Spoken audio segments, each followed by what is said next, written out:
हाय दोस्तों, मैं एडवोकेट पप्पू कुमार। मेरे यूट्यूब चैनल में आपका स्वागत है। आज मैं एक ऐसी घटना के बारे में बताने जा रहा हूं जिसे सुनकर आप हैरान हो जाएंगे, परेशान हो जाएंगे और दंग रह जाएंगे। घिनौना दुष्कर्म की घटना है। तो आइए जानते हैं इसके बारे में, इससे जुड़ी तमाम बातें।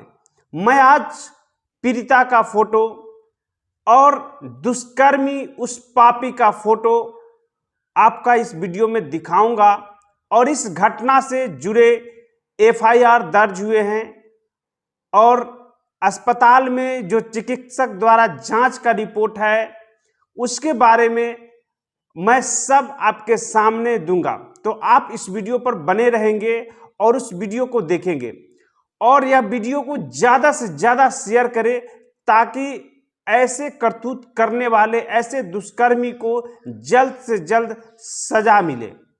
एफआईआर दर्ज हुए हैं, उसकी प्रतिलिपि इस वीडियो में मैं आपको दिखा रहा हूं। ये देखेंगे आप, यहां पर ये मेडिकल रिपोर्ट है। पीड़िता के परिजनों से बात हुई है, उसका लाइव वीडियो भी मैं आपको दिखाऊंगा इसी वीडियो में। तो आप देखिए आपके बहन के साथ क्या क्या हुआ था। वो गर्दन पर चाकू रख के कोला मुंह में कपड़ा कस के एकदम पूरा बक्सा उक्सा के सबके गिरा उड़ा के सब कुछ किया है। उसके बाद में बहन बोली, हम बहन से पूछने गए तो बहन मेरा पैर धर के रोने लगा है। मेरा साथ में मेरा बहन बोली से गलत काम किया है। मैं चाहता हूँ सेशन आदमी के सजा देवे, कड़ी से कड़ी फांसी के सजा। अभी हम बात करेंगे, एक दर्दनाक घटना घटी है लदौरा मुजफ्फरपुर के निकट में, जिसकी दास्तान आज हम आपको सुनाने जा रहे हैं। सबसे पहले जानते हैं इनका परिचय। आपका क्या नाम हुआ? दीना कुमार। आपके पिताजी का नाम? पाजी भगत। और अभी आप कितने भाई बहन हैं? बहन 4 है, भाई अकेला। अभी मम्मी पापा आपके हैं? नहीं, डेट कर गए। तो भाई बहन को खिलाता कौन है? हम खिलाते हैं। सबसे बड़े आप ही है? हाँ, नहीं छोटे हैं, 2 से बड़े हैं, 2 से छोटे हैं। बाकी लोगों की शादी? 3 गो के शादी हो गया है, ये चौथा है मेरा। अच्छा, एक चौथा है। हाँ। तो बताइए कि अभी 31/24 एक घटना घटी है जिसमें आपने दर्ज कराया है महिला पुलिस स्टेशन में एफआईआर। तो क्या घटना घटा था?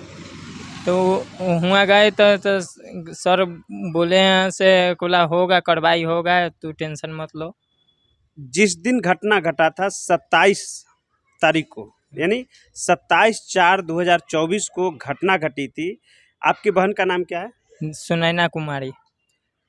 जब घटना घटा उस समय आप कहाँ गए थे? हम भोज खाने, एक गांव के बगल में भोज था तो वही में गए थे भोज खाने के लिए। जब वहाँ से आप आए तो आपको क्या इन्फॉर्मेशन मिला? मेरा बहन ने कोला हुआ सा आए तो गोड़ धो के रोने लगे, बताने लगे। जब हम उसका खोजने उजने लगे तो वो भाग चले। क्या बताई बहन ने? बहन बताए से भैया मेरे साथ में ऐसा गलत हो गया है। क्या गलत हुआ? मेरा साथ में ऐसे बोलूँ रेप ऐसे कर दिया है वो अगला आदमी। क्या नाम था उसका? उसका लाल बाबू नाम था। उसके पिताजी का नाम? उसका रामफल महतो। हाँ, महतो हुए। अच्छा, तो अभी तक उस पर जब ऐसी घटना हुई उसके बाद में आपने क्या किया?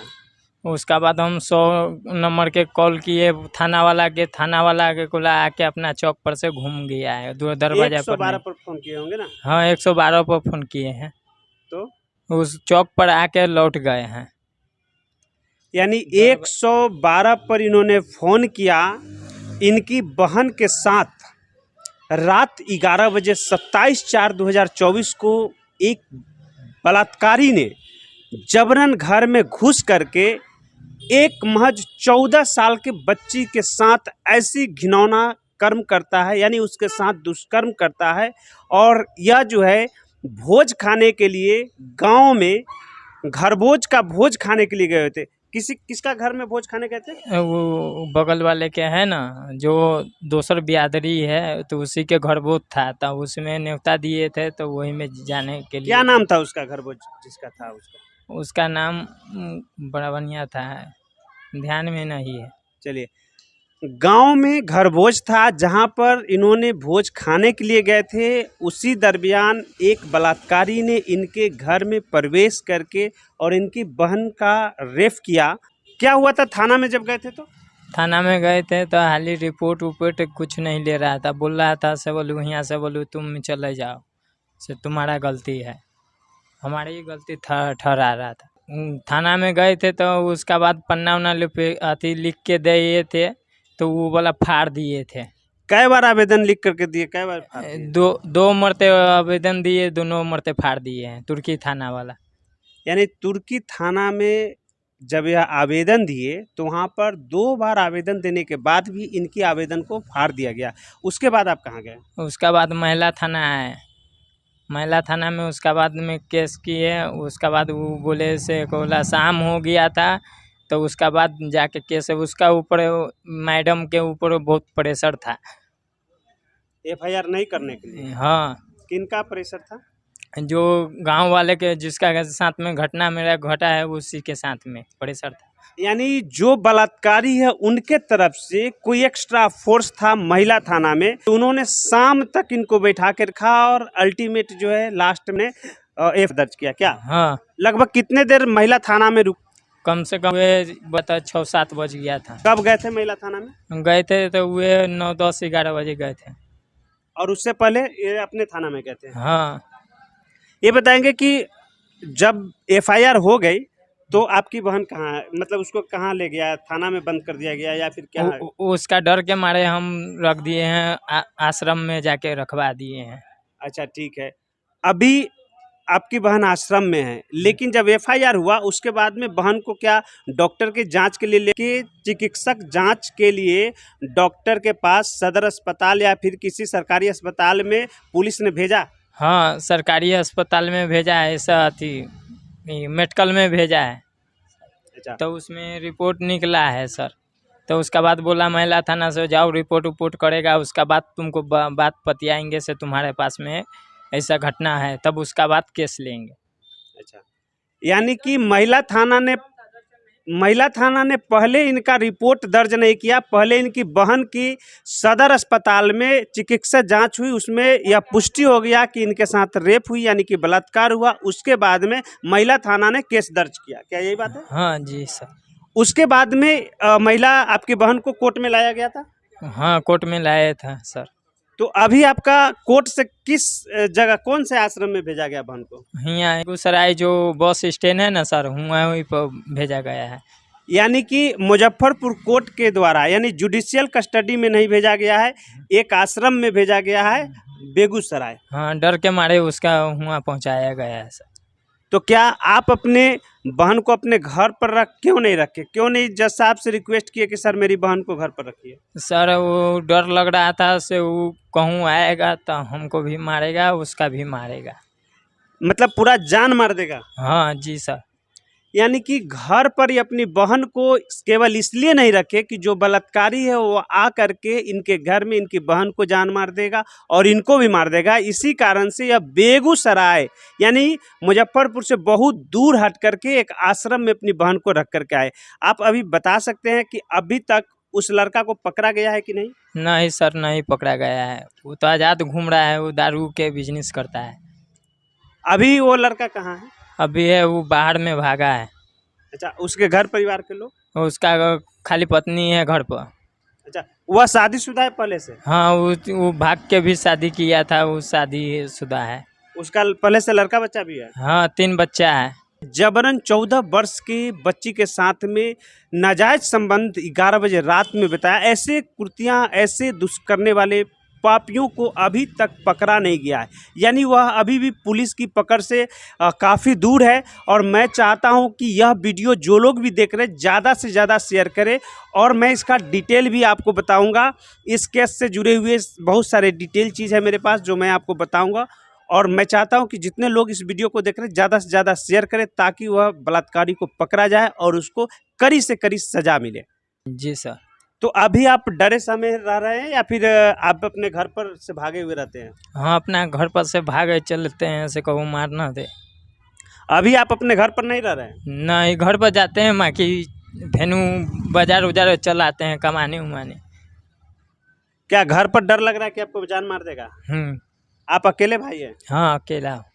क्या आप उससे लड़ेंगे? नहीं, वो तो बोल रहा था से मार देंगे तो ऐसे कर देंगे वैसे कर देंगे, तो हम कहे कहते मुझको मार देगा चलेगा, मेरा बहन के हाथ नहीं लगा। अच्छा ये बताइए, कहा जाता है कि भगवान आदमी को जन्म दिए हैं और मृत्यु भी भगवान देंगे। आदमी किसी की औकात नहीं कि किसी को मार दे, तो फिर डरते क्यों हैं? मैं डरता हूँ उससे, कहूँ हो सकता है तो रात के कहूँ खोल उल के केवाड़ी मार उड़ देगा, फटक के घर है। तो आप घर में सोते नहीं है रात में? नहीं, डर लगते रहता है। सोनू जाते हैं तो डर लगते रहता है, ये चलते से फटक के केवाड़ी कहूँ तोड़ के घुस ना जाए। किस चीज़ का घर है आपका? वो टट्टी मोड़ई के घर है, एक ऊपर से है करकट उड़कट चढ़ाया है, दूगो घर में, दोनों घर में केवाड़ी वाड़ी नहीं है। और भी बहन है आपके साथ? हाँ 3 बहन है, माँ के वो अपना ससुराल रहते हैं। कोई आपके साथ और अभी कोई बहन नहीं है? नहीं है आप कोई। अकेले हैं घर में? हाँ खाना कौन बनाता है? हमारा वो दोसर कोई बना के देते हैं, पैसा देते हैं तो बना के खिला देता है वो। आप करते क्या हैं? हम वह एक टेम्पू उम्पू कुछ चला लेते हैं, ना तो कोई जुगाड़ में काम कर लेते हैं। यानी कि अभी तक ये बलात्कारियों के डर से अपने घर में नहीं जाते हैं, अगर कभी चले भी जाते हैं तो डर से सो नहीं पाते, सोते मात्र इनको डर लगता है। ये है प्रीता के भाई और जिसके साथ घटना घटी है। बहन के नाम क्या था? सुनैना कुमारी। सुनैना कुमारी। उम्र 14 वर्ष। हाँ 14 वर्ष है। आपकी उम्र कितना है? 18 बोले 16-17 होगा। यह घटना दिनांक 27/4/2024 को लगभग 11 बजे की है। सुनैना कुमारी पिता स्वर्गीय पाजी भगत, ग्राम लदौरा, थाना तुर्की, जिला मुजफ्फरपुर की घटना है। घटना की पीड़िता सुनैना कुमारी की जन्म 27/6/2009 की है। उम्र लगभग 14 वर्ष। घटना की पीड़िता सुनैना कुमारी, जन्म तिथि 27/6/2009, उम्र 14 वर्ष। वर्तमान में अभी उसके मम्मी पापा अब इस दुनिया में नहीं हैं। दीना कुमार महज 17 वर्ष के हैं और उनसे छोटी बहन पीड़िता 14 वर्षीय है, जो अपने घर में एक साथ रहते हैं। और दीना कुमार टेम्पू चलाकर मजदूरी करके अपनी बहन का पालन पोषण करता है। अनाथ दीना कुमार की ज़्यादा पढ़ाई लिखाई नहीं हो पाई और वह अपने माता पिता के गुजर जाने के बाद स्वयं से मजदूरी करना शुरू कर दिया और अपनी बहन का देख रेख करता था। अनाथ दीना कुमार अपने पीड़िता बहन के साथ घर पर 27/4/2024 को था। तभी रात करीब 10:30 बजे पड़ोस के बाबूलाल महतो, पिता स्वर्गीय रामफल महतो आते हैं और कहता है कि दीना, प्रवेश गृह कार्यक्रम चल रही है गांव में, जहां से निमंत्रण है, तुमको भोज खाने के लिए लोग खोज रहा था, तुम जाओ। दीना तब कहता है कि रात बहुत हो गया है, अब मुझे भोज खाने नहीं जाना है। लेकिन बाबूलाल महतो जोर देकर के कहता है कि तुम जाओ, घर भोज के भोज है, वहां पर शुभ भोज होता है और तुमको खोज रहा था कि फलना आदमी को भेज देना। और यही बात सुन करके दीना कुमार तकरीबन 10:30 बजे रात में अपने घर से भोज खाने के लिए चला जाता है। उसके बाद उसकी पीड़िता बहन सुनैना कुमारी अपने घर पर अकेले रह जाती है। तभी बाबूलाल महतो उसके घर के अंदर घुस जाता है। तभी लाल बाबू महतो एक धारदार चक्कू लेकर के सुनैना कुमारी पर भिरा देता है और गमछे से उसका मुंह बांध देता है। उसके बाद में जबरदस्ती करने के दौरान घर के सामान, बक्सा वगैरह, चाहे बहुत सारे चीज तितर बितर हो जाता है। जबरन लड़का लड़की को किसी भी तरह से अपने काबू में कर लेता है, क्योंकि लड़के का उम्र 40 वर्ष और उसके तुलना में लड़की 14 वर्ष की नाबालिग, जिसको आसानी से कब्जा में किया जा सकता था। उसके बाद जबरन उसके साथ घिनौना दुष्कर्म किया। ऐसा साहस करने वाले लोगों के लिए कड़ी से कड़ी सजा होना ही चाहिए। इसलिए यह वीडियो ज़्यादा से ज़्यादा लोगों में शेयर करेंगे। बाबूलाल महतो पीड़िता के साथ बलात्कार करता है और उसके बाद वह घर से भाग जाता है। किसी तरह से सुनैना अपनी गमछा मुंह से खोलता है और खूब रोने लगता है। कुछ देर बाद दीना कुमार अपने घर जाता है, तब उसकी बहन दीना का पैर पकड़ के फूंक फूंक कर रोने लगती है। कुछ देर बाद दीना कुमार अपने घर जाता है तो उसकी बहन दीना का पैर पकड़ के फूट फूट कर रोने लगता है, और यह सारी घटना जो उसके साथ अभी अभी थोड़ा देर पहले घटा था, ये सारी बातें दीना कुमार को बता देता है। दीना कुमार गुस्से में उस लड़का को खोजने के लिए बाहर चला जाता है और अपने चच्चे को, अपने चच्चे के बेटा यानी चचेरे भाई को, जो लोग उसके हितैषी है, अपने परिवार के लोगों के साथ यह शेयर करता है इस बात को, और तमाम लोग खोजने के लिए उस लड़का को भिड़ जाता है। पता चलता है लाल बाबू महतो पिता स्वर्गीय रामफल महतो, जिसका उम्र 40 वर्ष है, यह पहले से शादीशुदा है और इसके पास 3 बच्चा है। इसे खोजने के लिए दीना के परिवार के और पीड़िता के भाई और चचा लोग जब खोजते हैं और बाबूलाल महतो का फरार देखते हुए उसने 112 पर फोन मिला करके इस कांड के बारे में बताते हैं। 112 पर बुलाए हुए पुलिस निकट के चौक तक आते हैं और चौक से वापस हो जाते हैं, परंतु पीड़िता के घर पर नहीं पहुंच पाते। तब वह रात के अपने थाने में फोन मिलाता है और थानेदार को ये सारी बातें बताते हैं। थानेदार सुबह में आने के लिए बोल करके फोन काट करके रख देता है। तभी कल सुबह यानी 28/4/2024 को पीड़िता को लेकर के पीड़िता के भाई, चाचा और चचेरे भाई के साथ वह थाने में पहुंचता है। तभी पंचायत के कुछ लोग जो दुष्कर्मी बाबूलाल महतो की ओर से पैरवी करने के लिए पहुंच जाते हैं और वहां पर थानेदार आवेदन लेकर के फाड़ देता है। कुछ देर के बाद फिर दोबारा पीड़िता के द्वारा आवेदन लिखा जाता है और फिर से दोबारा वही हरकत करते हैं और तुर्की थाने में उस आवेदन को फिर से फाड़ दिया जाता है और डांट करके भगा दिया जाता है। उसके बाद पीड़िता यह सारी वारदात महिला थाने जाकर के बोलती है। महिला थाना में पीड़िता के द्वारा सुनने के बाद में इसका FIR दर्ज कर लिया जाता है और महिला PS केस नंबर 31/2024 है। Under section 376, 506 IPC and 4/6 POCSO act लगाया जाता है। फिर महिला थाना FIR दर्ज करने के बाद सदर अस्पताल मुजफ्फरपुर को एक आवेदन लिखता है, जिसमें इस कांड के पीड़िता की जांच करने के लिए वह आवेदन देते हैं। पीड़िता सदर अस्पताल मुजफ्फरपुर जाती है, जहां से जांच में यह पाया जाता है कि उसके साथ रेप हुआ है यानी बलात्कार हुआ है, और वहां पर पुरुष का सीमेन भी मिलता है जो जांच के लिए रख लिया जाता है, ताकि पीड़िता के पास से मिला सीमेन दुष्कर्मी